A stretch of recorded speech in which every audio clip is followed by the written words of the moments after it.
12 stagiaires formateurs en aviron ont pris part à la première phase de formation du projet Développement du système sportif national à Poso-Tomé. Il s'agit d'une formation financée par la Solidarité olympique et gérée par World Rowing. On est à Poso-Tomé ici pour un stage de formation d'entraîneur, mais dans le cadre du programme de développement des structures sportives nationales élaboré entre le Comité olympique et la Solidarité olympique et la Fédération béninoise d'aviron.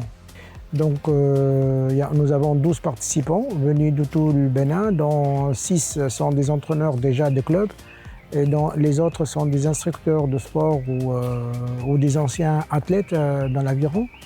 Donc on a parlé beaucoup de la sécurité, de réglage de bateaux, de comment faire les plans d'entraînement, la stratégie de développement de notre sport. Une réaction des formateurs qui était énergique et j'ai senti qu'il y a un grand dévouement de leur part et un grand engagement pour apprendre et pour développer leurs connaissances. Donc, bien sûr, nous, en tant que fédération internationale, on travaille étroitement avec la fédération nationale béninoise et on coordonne avec le comité olympique dans le programme de solidarité olympique afin d'atteindre nos objectifs, les objectifs communs de la fédération nationale, la fédération internationale et le comité olympique pour le bien du sport, bien sûr. C'est ça l'objectif à atteindre. Je suis satisfait, bien sûr, de ce qui a été fait. J'ai vu qu'il y a un feedback important et j'ai senti que des gens qui ont soif d'apprendre et de connaître. Nous sommes là pour les soutenir, pour les accompagner, pas pour donner des ordres, seulement des consignes. On est aussi là pour apprendre de leurs connaissances parce qu'avec leur feedback, on peut s'accompagner ou atteindre les objectifs qui sont développer le sport. Dans cette visite, on a bien fait les choses. Et la deuxième visite, ça sera pour faire un autre module, ça sera au mois de septembre, au début de la première semaine. Ce programme, initié par le Comité national olympique et sportif béninois, vise à développer l'aviron au Bénin, une discipline désormais inscrite aux Jeux olympiques de la jeunesse, JOJ, et aux Jeux olympiques. Nous considérons qu'il faut développer l'aviron dans notre pays. Pour le faire, donc, il faudrait que nous puissions fabriquer des gens capables d'être déversés sur le plan national dans chacun de nos départements. C'est à cette étape-là que nous sommes maintenant. Et ceux que vous voyez subissent ce qu'on appelle la formation des formateurs. C'est eux qui après seront utilisés par le programme avec la fédération pour aller dans les démembrements, former des animateurs de ce sport-là. Voilà donc ce à quoi servira cette formation.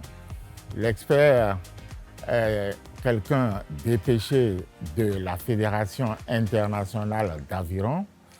Le financement est accordé par la Solidarité olympique à la demande du Comité olympique. Et puis ça fait partie des formules de soutien que le Comité olympique apporte à ses fédérations membres. D'accord? Donc, il y a une exigence maintenant pour les entraîneurs de beach que physiquement, ils doivent être parce que lorsqu'on vous donne le départ, ils vous disent on va voir la simulation d'une régate. Dans la simulation, l'entraîneur vous dit avant 3 minutes, il dit bateau à l'eau. Donc l'entraîneur doit emmener le bateau dans l'eau. D'accord?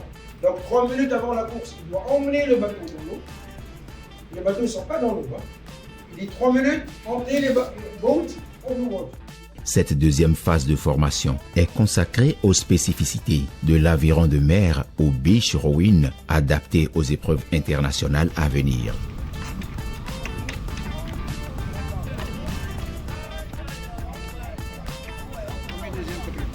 Alors, on va faire demi-finale. Comment on va faire la demi-finale, logiquement? Bateau dans l'eau.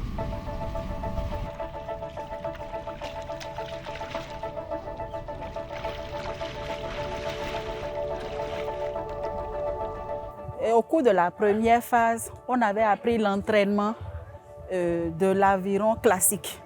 Mais cette fois-ci, c'est le beach rowing. C'est l'aviron de mer. Donc, on a essayé au niveau de la mer ici. Les vagues étaient un peu trop. C'est pour ça que nous sommes venus au niveau de la lagune. La particularité, c'est quoi ici? La particularité, c'est qu'il faut une course de départ. Là, déjà, au niveau de la berge, il faut lancer une course entre les athlètes. Ils font une course de 30 à 50 mètres vers la berge. Maintenant, on met l'accent sur l'embarquement. Et là, cette fois-ci, c'est l'entraîneur qui aide l'athlète à embarquer. Et nous avons des distances à parcourir de 150 mètres x 2. Donc, il y a des contournements à faire et revenir à toute vitesse vers la berge et revenir vers la ligne de départ et buzzer. Donc, c'est la distance. D'abord, il faut buzzer et c'est le temps qui détermine le vainqueur. Et le coach, l'expert, nous apporte assez de compétences, des corrections. C'est une formation des formateurs. Ils nous laissent faire et ils nous apportent les corrections. Et nous pensons déjà mettre en application ce que nous apprenons ici pour améliorer les performances de nos athlètes et nous faire valoir sur le plan africain et international. Le Bénin vise de bonnes performances aux prochains Jeux olympiques de la jeunesse Dakar 2026 et aux Jeux olympiques Los Angeles 2028. Et pour y arriver, une bonne préparation s'impose. L'expert est en train de faire un travail formidable. Et aussi, les apprenants n'ont pas ménagé aucun effort pour le suivre attentivement. Dès qu'ils vont quitter ici, chaque entraîneur qui sera formé ici ira chercher au moins 5 athlètes et travailler avec eux sur le plan théorique avant de les amener sur la pratique. Donc, à la fin, nous allons les évaluer. Qui a fait quoi et quel résultat il a obtenu? Parce que nous préparons 2026, les Jeux olympiques de la jeunesse 2026. Ces enfants, il faut les préparer. Nous attendons aussi les Jeux olympiques de Los Angeles en 2028. Donc, il faut commencer par se préparer dès maintenant pour que demain, 2028 ne nous surprenne pas, que 2026 aussi ne nous surprenne pas. Donc, nous avons des objectifs que nous devons atteindre avant cette date butoir.